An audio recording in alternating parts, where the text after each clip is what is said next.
So let's start that way. And we're back for 5 Minute Podcast with Jessica. Jessica, you were talking about big data. You kept saying big data is what I use most for jury consulting, and that's the big differentiator. What is big data with jury consulting, and how does that work? Yeah, so it's newer on the scene. We never used to have big data, and I wouldn't say it's most of what I do, but it's definitely a big part of it these days.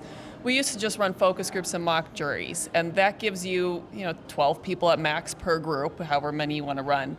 Data is used everywhere these days. So you go to the supermarket and they're tracking what you buy and they're predicting your behavior.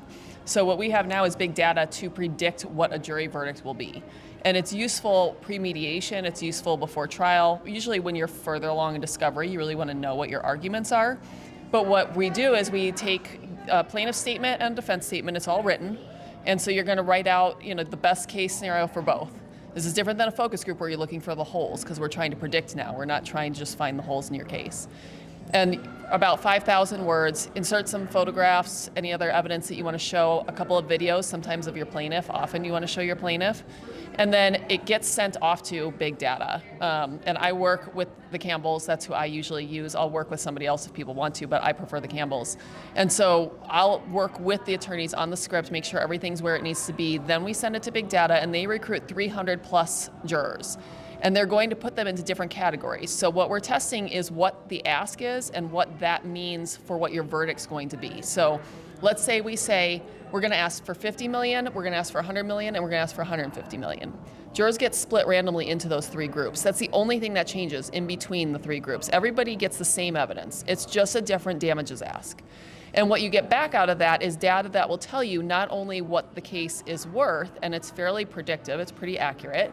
They'll tell you your best day, your worst day, the average for each of your asks. So it might be that the middle ask gets you the highest verdict. What you're looking for is a bell curve. So you kind of want to step off the ledge. You want to ask just enough that then when you go to the next step, you've pissed off the jurors and now you're getting less. So you were saying something about how if someone is in the NFL, someone watches NFL pro football, they'll vote one way. And you're like, I don't even care why. I just know that we could use that data and give that question to the person making jury selection, being like, do you happen to watch NFL? And then they know.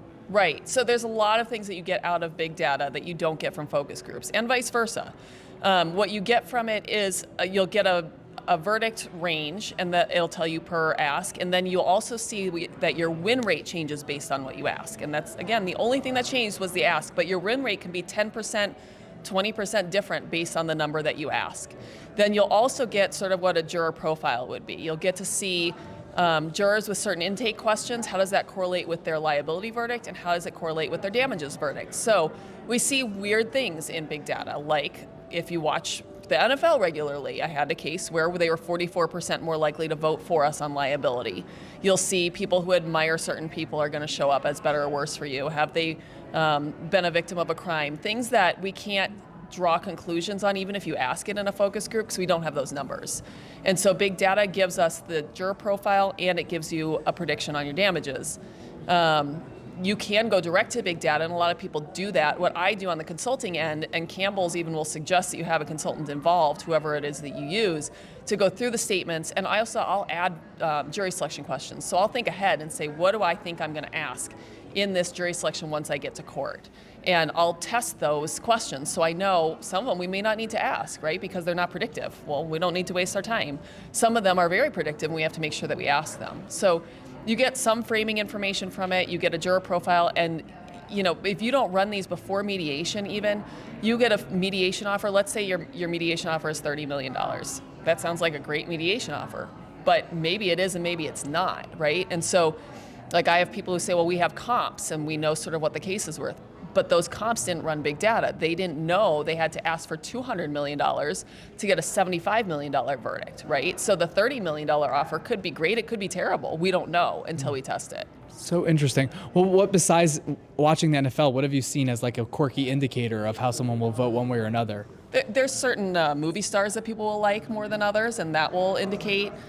People who watch Bachelorette or American Idol will indicate certain ways. What does that indicate if they watch? I have no idea. I don't know what there is about people that makes them therefore better or worse for any particular case. I just know that that's what the data says. Because it's case by case. Yes, correct. It's not. There's not a always for plaintiffs' cases this type of person is better. It's for your case. Got it.